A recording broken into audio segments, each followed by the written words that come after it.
Hey guys, this is Victor for PhoneArena and today we're looking at the gigantic LG Optimus Vu. This handset is an exclusive for Korea at the moment and we don't expect it to arrive to Western markets anytime soon. But being almost in a category of its own, we're excited to take a deeper look and see how LG's experiment with big phones works out and why this phone is so different. If the Samsung Galaxy Note created the phablet category, the LG Optimus Vu is the very embodiment of a phablet.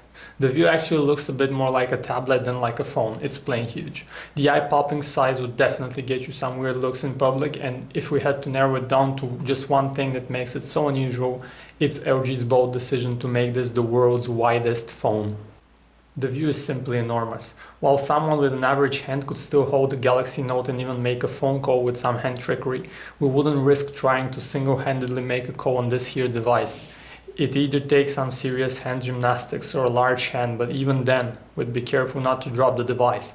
Bottom line is most of the time you need your two hands to operate it. With this in mind, can you really slip this into a pocket? The short answer is yes. The Vu is pretty thin and it fits in most pockets, but this doesn't mean that it fits comfortably. The opposite is actually true. The device is bulky and you won't forget you have a big phone in your pocket at any time. If you like wearing tight-fit jeans, you should cross this phone off your wish list right away. Otherwise, the phone is surprisingly light and lean for its jumbo looks. It's got a textured plastic back that doesn't feel particularly classy but makes it harder to accidentally drop the handset. On top there is a micro USB port and a 3.5mm headset jack, as well as a quick clip dedicated button for the stylus, a power button and a hidden antenna. The antenna is the funny part to us used to phones released for the West, but in Asia watching TV on your handset is pretty common. TV is what also explains why this phone is so wide.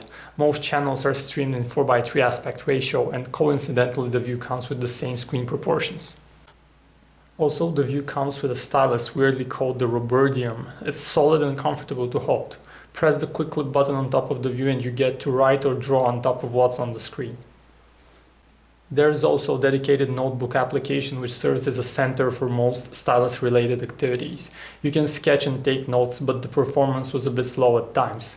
Up front you have a gorgeous 5-inch IPS high-res LCD display. The resolution is 768 by 1024 pixels, just like on the original iPad, and the brightness is 650 nits, which in simple terms is very detailed and pretty bright, legible even under direct sunlight.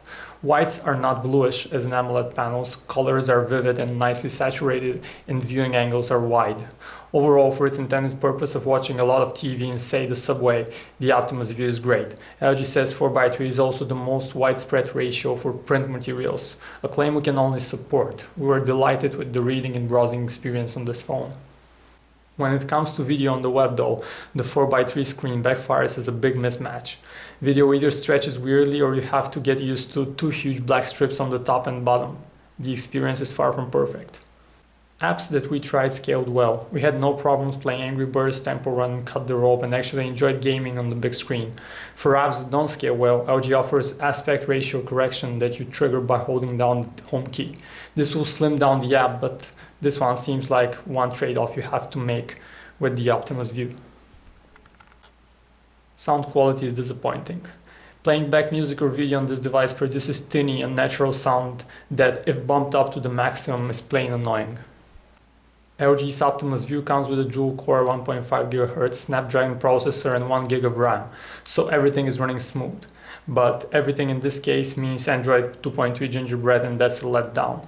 Ice cream sandwich is sorely missed on this handset, and even though LG promised to bring Android 4.0 in June, it's still not here for us. Basic functionality paired with a 4:3 screen is a mixed plate. On one hand, single-handed operation is a pain, but on the other you have a very spacious keyboard and typing in portrait mode is extremely accurate with those huge keys. Bottom line is that calling and on-the-go use suffer from the huge screen, but texting, emailing and browsing are a joy.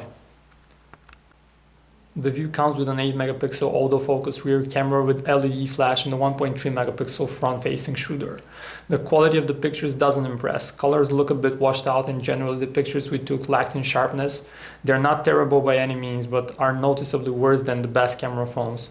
The front camera compensates for the lack of quality with a fun effect that airbrushes your face, so if you're afraid about the occasional wrinkle, here's a solution. Video is captured at 1080p and 30 frames per second on the rear camera and maxes out at 720p for the front shooter. Again, it was okay and the camera moved relatively smoothly with a rare drop frame. Forget about shooting after dusk though. While phones like the Galaxy Note had excellent low light performance, this here device just can't get enough light in.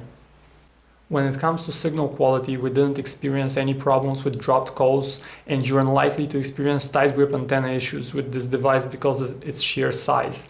The sound quality, however, left us wanting more. You definitely have no problem hearing your colors, but voices were dull and muffled. The same was even worse on the other side of the line. The LG Optimus Vu is a brave and interesting experiment with the size of a smartphone. It's a phablet to its core. You could still somehow say the Galaxy Note is a smartphone, but this device will hardly qualify for that title. The inadequate size is our main gripe about the Vu. It's simply not fit for one-handed use. It's too wide. It has some other downfalls like the dated gingerbread and overall undercooked UI. It's probably no coincidence that LG didn't release this globally. The phone is not yet ready for it. Korea is a different world and we will leave this phone for Koreans. It simply doesn't fit our reality for the time being, and if you want a phablet, we'd easily prefer the Note over this.